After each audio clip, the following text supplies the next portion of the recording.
In my video that I titled Entering My Crazy Phase, I mentioned that I became really interested in electricity and teaching myself how it works and the mechanics of that.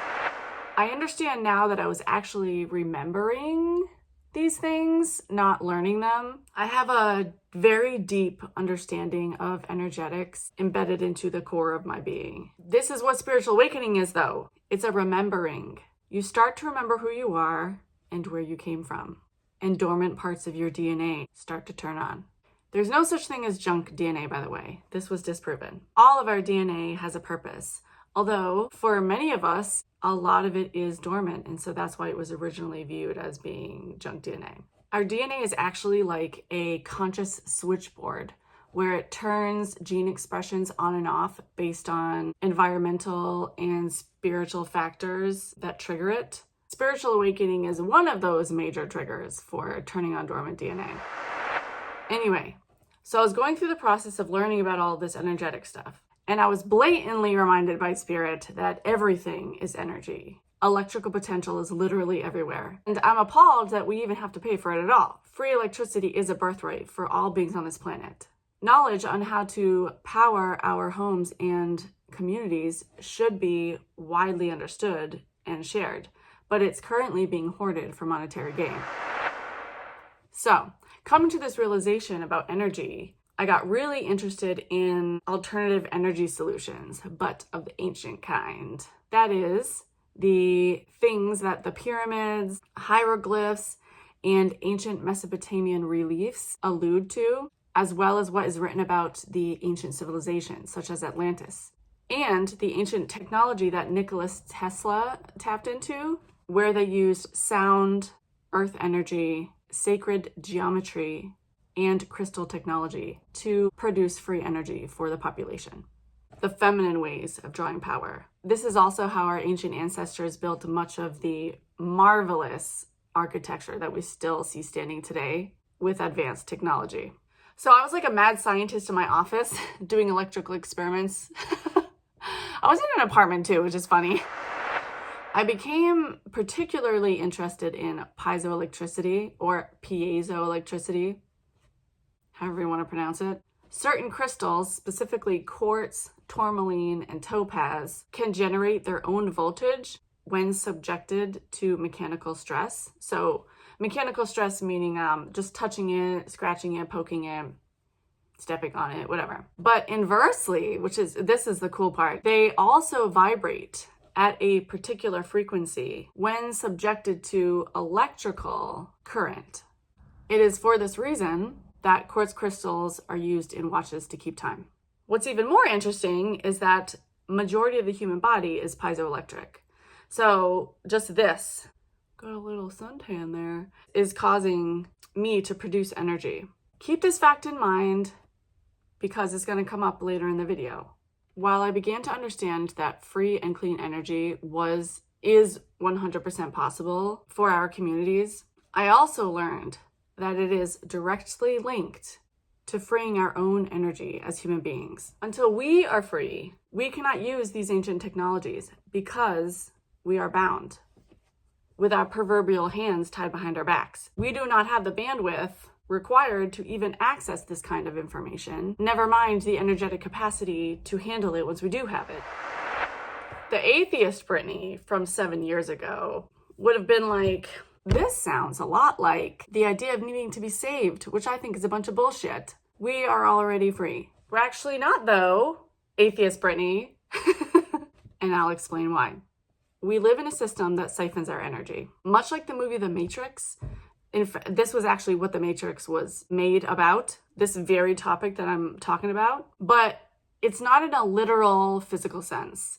It's happening at a cognitive and spiritual level. It's very pervasive. Modern electrical systems have many transistors. A transistor is a processing unit that amplifies and directs electrical output within a circuit. Our brain and nervous system can technically be considered a complex electrical circuit with billions of transistors, the transistors being our neurons or our nerve cells. They direct the flow of energy throughout our bodies. Our thoughts, beliefs, and emotions tell these neurons how to behave. We control how our bodies function. I'm going to repeat that. We have complete control over how our bodies function. Okay, back to modern electrical systems. When engineers want to maximize electrical output and exact precise control over how electricity behaves in a circuit, they have to dope the transistors with impurities, toxins basically. These impurities will either create a surplus in electrons or a deficit. But either way, the transistor's behavior has been altered in such a way where it is much easier to control. This is exactly what is being done to our minds and bodies. We are consistently presented with opportunities to consume toxins. And most of us do because it's very difficult to avoid. These toxins dope our systems, making us extremely easy to control. I'm going to explain how we are duped, specifically so that we can have an understanding of what is going on here. I'm not explaining these things to cause fear or to complain. Knowledge is power. So I'm sharing it. So, all right, let's get into it. So our food is grown, treated, and made with toxic chemicals and materials. Our air isn't clean. There are toxins in most of our public water systems. There are toxins in our clothing and furniture. We are bombarded by electromagnetic frequencies from our electronics, Wi-Fi, and cell towers, which disrupt our body's natural electrical patterns. Remember when I said that most of the human body is piezoelectric? So when we are sitting in a sea of electrical signals that are constantly lighting up our body, and we're like, this can severely alter how our body functions. And then on top of this, our media and news outlets promote fear. Our social systems perpetuate toxic beliefs that promote division, hate, and childhood trauma. Our educational systems crush independent thought. Our spirit, basically, like breaking a horse. Traditional capitalism and our fast-paced lifestyles cause a lack of support for family, community engagement, passion projects, personal time, self-care. These are all things that a human body needs to stay healthy. And so we burn out. In an electrical system, burnout is when a component fails due to excessive heat or current. We are incessantly distracted from feeling what is inside of us as well. With this busy lifestyle, we don't know what we're feeling in here. And this is by design. Knowing oneself allows for wisdom, and wise people cannot be exploited. In ancient times, we used to release trauma and heavy emotions from the body through ritual and shamanic practices, but this was dubbed witchcraft and has been replaced by a conceal it, don't feel it type of mentality, where any excessive emotion that a person has is considered a sign of mental illness. I mean, we talk a big game about how everyone has a therapist and it's okay to address mental health. But when you have really strong emotions and you're struggling with something, and I've experienced this myself, people do make you feel like you're a problem. They try to make it look like you're unstable. There is still a lot of stigma around feeling our feelings. But the problem is when heavy emotions are stored in the body, they're not released properly, they become a toxin and they cause disease. I'd argue that majority of chronic diseases that we see today in the Western world are caused by stored emotions that are putrefying inside the body, basically.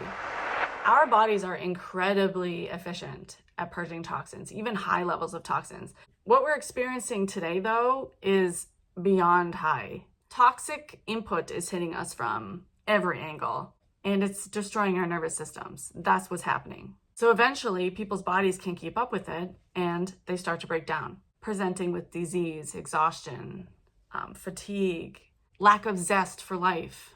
We attribute this to getting older or bad genes, right? Like, I'm just getting older. This is just what happens. But this is not what happens. Our bodies are designed to live significantly longer than we're currently living.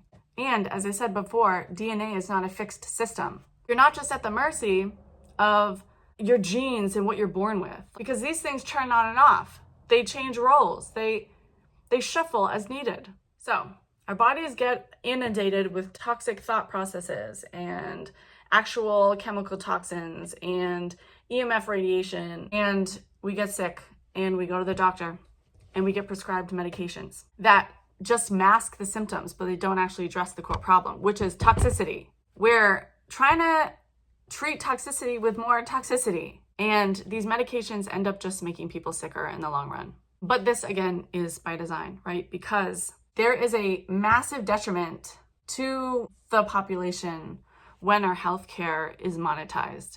When our healthcare is a business, there is going to be corruption. But what's beautiful about the human body is that all of this is reversible. All of it. Our body is very advanced and knows exactly how to heal itself if given the opportunity. I've been watching the show The Chosen, and every time there is a miraculous healing, which is like every episode once you get to season 4 or something, or 3, I always cry every time it happens. Because it hits home, because I know that this is real. I know that miraculous healings are possible. I know that the body has the ability to just heal like that. Because it knows, it remembers its natural state, its natural blueprint of wholeness. Like, we just need to remember and believe that this is true, that this is possible. I'm determined to figure out how that works. It has to do with a deep level of belief in a person's own personal power. It's very deeply linked with freedom. In order to get to that point where a person can heal themselves in this way, they have to get their bodies and their minds into a position where they're no longer viewed as victims of a system. It's a process of empowerment that I'm continuously learning how to do, and the nature of that. I'm being guided by spirit to try to understand how all this works, and I know I'm going to figure it out. It's just a matter of time. This is the kind of freedom that I'm talking about. Healing of the mind and body. Freeing our neurons from external influences and control. Much of my spiritual awakening and healing journey has been about exactly this. Learning how to free myself from this massive web of toxicity. I will be making more videos on the topic of healing because I'm very passionate about this topic. Yeah.